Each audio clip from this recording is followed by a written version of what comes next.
Assalamualaikum warahmatullahi wabarakatuh. Selamat pagi, salam sejahtera untuk kita semuanya. Bagaimana kabar kalian? Mudah-mudahan tetap dalam keadaan sehat di masa pandemi ini. Ketemu lagi dengan saya, Bapak Jafar Nur Fikri, dalam mata pelajaran Ilmu Pengetahuan Sosial kelas 8. Pada pertemuan kali ini, Bapak akan menjelaskan tentang saluran-saluran mobilitas sosial. Apa sajakah itu? Silakan kalian simak dan pahami penjelasan dari Bapak ini. Saluran-saluran mobilitas sosial. Setiap orang dapat mewujudkan mobilitas sosial di lingkungan atau instansi tempat ia sedang berkarya. Sebagai contoh, bagi seorang guru yang sedang bertugas di lembaga pendidikan, ia dapat mewujudkan mobilitas sosial di lembaga pendidikannya. Atau seorang politikus di partai politik, ia dapat melakukan mobilitas sosial di partai politik yang ia ikuti. Saya akan menjelaskan 4 saluran-saluran mobilitas sosial. Apa sajakah itu? Yang pertama adalah lembaga pendidikan.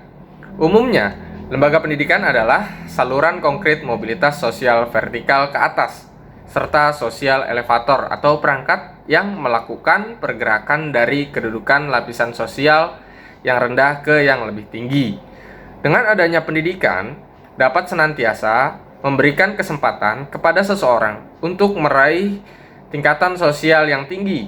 Misalnya, seorang anak dari keluarga yang perekonomiannya rendah, ketika mampu mendapatkan pendidikan yang baik, akan menerapkan ilmu yang didapatnya untuk berdagang.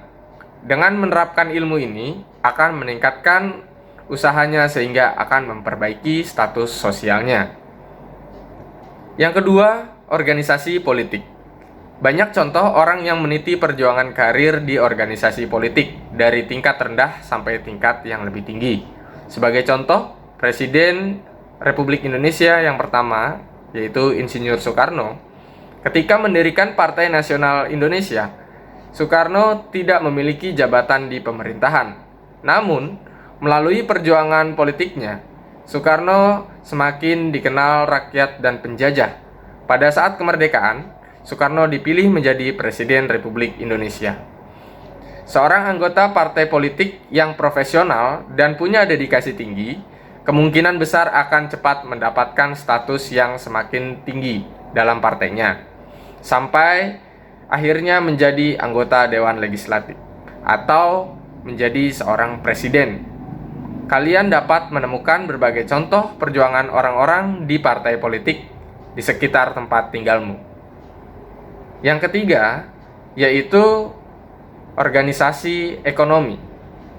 Organisasi yang bergerak itu antara lain dalam bidang perusahaan ataupun jasa. Umumnya memberikan kesempatan seluas-luasnya bagi seseorang untuk mencapai mobilitas vertikal.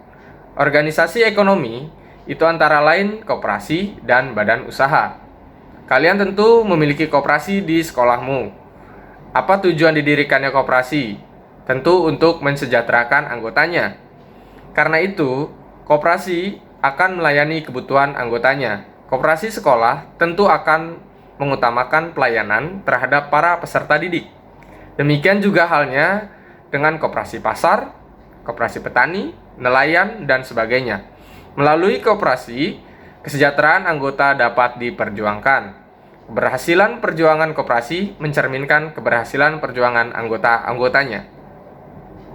Yang keempat adalah organisasi profesi. Bagaimana organisasi profesi dapat menjadi sarana saluran mobilitas vertikal? Karena organisasi profesi merupakan himpunan orang-orang yang memiliki profesi yang sama, sehingga mereka akan lebih kompak dan kuat memperjuangkan profesinya.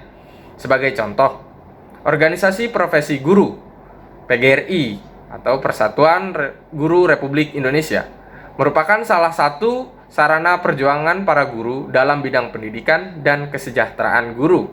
Selain memperjuangkan pendidikan di Indonesia, PGRI juga memperjuangkan peningkatan kesejahteraan guru.